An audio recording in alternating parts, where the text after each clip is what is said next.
Okay, so we've got another deep dive ready to go. And this time looks like we're getting into the world of idioms. Yeah, those are always fun. Yeah, you know those phrases that don't always mean exactly what the words say? Like, Right, like when it's raining cats and dogs, you don't need an umbrella for animals falling from the sky. yeah, exactly. It's more about like heavy rain, right? Exactly. It's Like, like a puzzle. You got to figure out the hidden meaning. so the script we got is for something called the Perfect English Podcast. Catchy name. Yeah, right. And this is like episode 7, it looks like.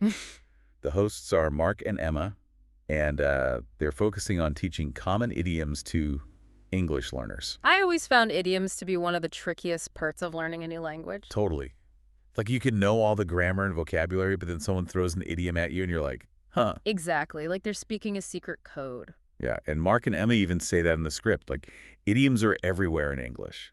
Yeah. So if you really want to sound natural and understand native speakers, you got to know these things. I'd say that's spot on. Absolutely. All right, so let's jump right in. The first idiom they break down is break the ice.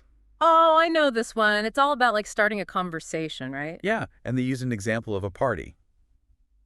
Like, how do you break the ice at a party with people you don't know? Oh, yeah. Small talk. The worst. Right. But do you think it only applies to parties? Not really. I think you can break the ice in any situation where things are a little awkward or tense, like a job interview or even a first date. Oh, yeah, that makes sense. It's about easing that initial tension and getting people to, like, relax and talk. Exactly. And it's interesting how that phrase probably comes from like ships literally breaking through ice to open up trade routes. Oh, wow. So there's like a historical connection there, like Wow. effort it takes to create a pathway for communication. Pretty cool, huh? Yeah, definitely. Okay, moving on. The next idiom is hit the books. This one's all about studying, right? Yep, you got it.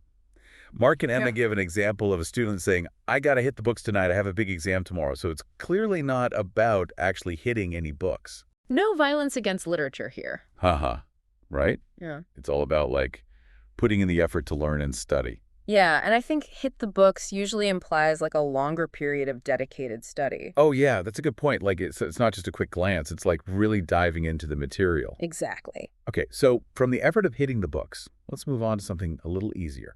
Piece of cake. Now that's one of my favorites. It means something is super easy, right? You got it. Like it's no effort at all. Like eating a piece of cake. And their example is perfect. The test was a piece of cake. I finished it in 5 minutes. Uh-huh.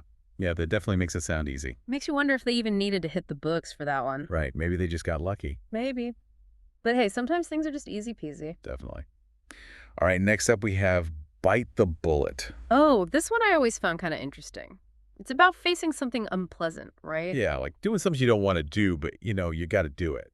Exactly. Like in their example, I hate going to the dentist, but I gotta bite the bullet and get this cavity filled. Oof. Yeah, that's definitely a relatable situation. And the origin of that phrase is actually kind of gruesome. Oh, really? Yeah. Back in the day before anesthesia, soldiers would literally bite down on a bullet during painful medical procedures. Oh, wow. So it was like a way to endure the pain and just get through it. Makes sense.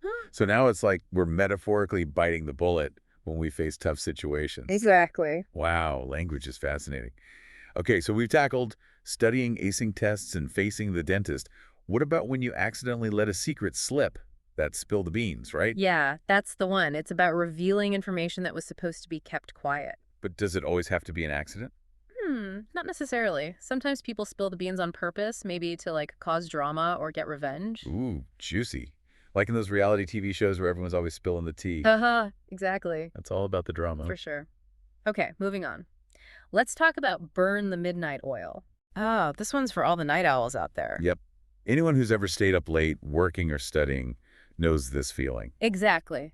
It's about working late into the night, often to meet a deadline. And the funny thing is, this idiom comes from a time before electricity, when people literally had to burn oil lamps to work late. Makes sense. But even though we have electric lights now, the feeling of burning the midnight oil is still the same. Totally. It's that sense of pushing yourself and working hard even when you're tired. For sure. Okay, speaking of feeling tired, what about when you're feeling sick, under the weather, right? That's a classic. It's a more polite way to say you're not feeling well. Yeah, like you don't want to say you're actually sick, so you just say you're feeling a little under the weather. Exactly. And the origin of that one is kind of unclear, but some people think it comes from sailors feeling sick because of rough seas. Oh, that's interesting. So it's like they were literally under the bad weather. Yeah, makes sense.